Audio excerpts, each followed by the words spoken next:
यहाँ पर ग्रीटिंग्स दी गई हैं। When I meet someone I say namaste, when I meet someone in the morning I say good morning, when I meet someone in the evening I say good evening, when I meet someone in the afternoon I say good afternoon, when I go to bed I say good night. Greetings हैं। Morning से लेकर night तक हम लोग क्या बोलते हैं।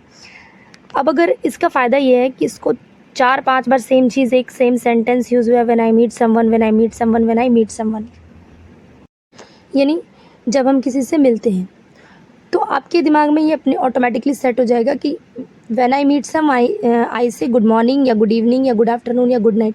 ये आपको ऑटोमेटिकली सेट हो जाएगा। उसके लिए फिर आपको कहीं पर भी एकदम से बोलना हो तो आपको उसके लिए ट्रांसलेट मन में नहीं करना होगा, आपकी ऑटोमेटिकली आ जाएगा कि when I meet someone I say good morning. यहाँ देखो, hop a little, jump a little, 1 2 3। ये हॉप स्कॉच खेलने में, ये जो गेम है हॉप स्कॉच कहते हैं, इसमें क्या होता है, hop then jump, hop then jump, उछलना, हॉप मीन्स उछलना, जंप मीन्स कूदना, हॉप एंड जंप, इस टाइप का खेल होता है। ये उसी को बताया गया है। Stump a little, skip a little, tap one नी।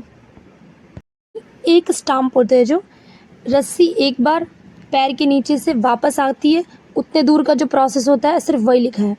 क्या होता है, स्टम्प अ लिटिल, रस्सी एक का एक स्टम्प होता है, पैर के नीचे से एक बार जाता है। फिर skip a little, skip a little means एक बार वो अपनी जगह से हटती है। Skip a little, tap one knee, knee को फोल्ड करते हो। ये एक पूरा प्रोसेस है, एक ही प्रोसेस जिसको लिखा गया है।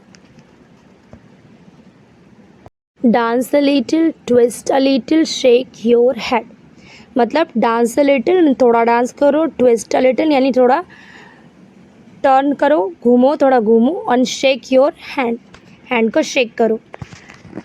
फिर यहाँ है ये जो बच्चा खड़ा हुआ है यहाँ पे, यॉन अ लिटिल मीन्स, यॉन मीन्स क्या होता है, उबासी लेना।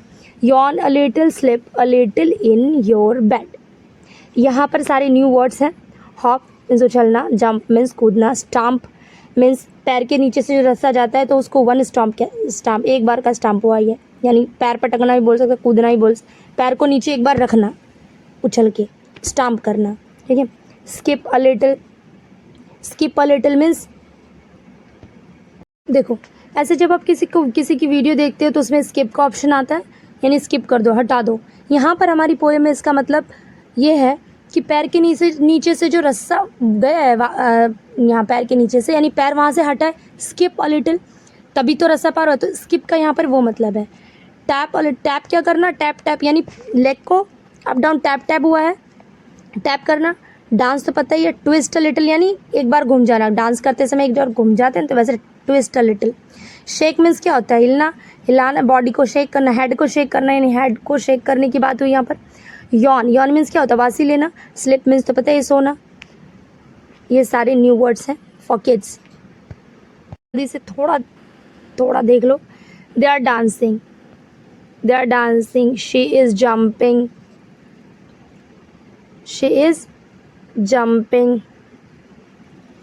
And he is yawning, yawn कौन, उबासी कौन ले रहा है, ये ले रहा है। She is hopping, hop hop करके कौन उछल को कूद रही है, and they are walking, isn't it. Seema is running, where is Seema, Seema is running. Kumar is stretching, stretch कर रहे बॉडी को, स्ट्रेच कौन कर रहा है, ये अपनी बॉडी को स्ट्रेच कर रहे हैं। Dog is sleeping, where is dog, dog is sleeping. Vishnu is bending, bend means झुकना होता है, कौन झुक रहा है, ये है। Vitthal is bonding. The boy is skipping, skip कौन कर रहा है, स्किप मैंने बताया था ना, रस्से के बीच में से जो पैर हट जा, पैर नीचे ऊपर हुआ तो रस्सा तभी तो उसके अंदर से पार हुआ, तो स्किप हुआ हमारा पैर, स्किप करना। तुम यहाँ पे इसको करेंगे। ये हॉप स्कॉच खेल रही है, ठीक है। When you were playing one round, एक राउंड खेलने के बाद, did you jump, did you hop, did you have fun, did you count the numbers while playing. ये मैं तुमको बता इसलिए रही हूँ क्योंकि ये क्वेश्चन बन रहे हैं सारे आपके बोलने के में आगे बढ़ने के लिए बता रही हूँ। डिड यू जंप, आप खुद से क्वेश्चन कर सकते हो किसी से। डिड यू जंप, ये जब आपने खेला हॉप स्कॉच, समझ लो एक अपने मन में बना सकते हो कि आप हॉप स्कॉच खेल रहे हो तो आपने क्या जंप किया, डिड यू जंप, तो हम उसको क्वेश्चन कैसे करेंगे, how to question. Did you jump, did you hop, did you have fun, did you count the numbers while playing, did you use हुआ है ना, क्वेश्चन कर रहे हैं, कैसे करना है क्वेश्चन, उसका एक तरीका है, इसलिए पूछा भी गया है। बाद में जब मैं आपको पढ़ाऊंगी तो वो सारी चीज़ें आपस में कनेक्ट करके मैं आपको बताऊंगी, पेज वाइज मैं दिखाऊंगी कि कैसे जो मैं आपको अभी पढ़ा रही हूँ वो पीछे वाली चीज़ों से कैसे कनेक्टेड हैं, मैं आपको कनेक्ट करके बताऊंगी ताकि आपको लगे कि हाँ जो पीछे की चीज़ें पढ़ाई गई थी क्लास 1 से लेकर वो फिजूल नहीं थी, उसका रीज़न क्या था वो पता लगेगा आपको आगे की क्लासेस में। गेट दिस पिक्चर, यहाँ पर क्वेश्चन आंसर्स होंगे, देखना वो एक क्वेश्चन करेगा दूसरा आंसर देगा, और ये क्वेश्चन आंसर ये कन्वर्सेशन इसलिए इम्पॉर्टेंट है क्योंकि इस कन्वर्सेशन से आपको कन्वर्सेशन करना आएगा, आप सीखोगे सामने वाले से सवाल करना और किस तरीके से जवाब देना है वो। देखो ग्रामेटिकली हम कभी भी किसी से बात नहीं कर सकते, ग्रामर अगर आपको आती भी है आपने सीखा है उसमें रूल्स होते हैं, रूल नंबर 1 2 3 देन 25 तक रूल्स होते हैं, आप रूल के अकॉर्डिंग नहीं पढ़ सकते हो, इसलिए तो रूल्स हमारे माइंड में रहते हैं पर जब हम बोलने जाते हैं तो रूल्स थोड़ी ना याद करके बोलेंगे, एकदम से माइंड में तो आएगा नहीं रूल्स। तो ये कन्वर्सेशन हमारे लिए इम्पॉर्टेंट है, इससे हमको बोलना आएगा, ठीक है।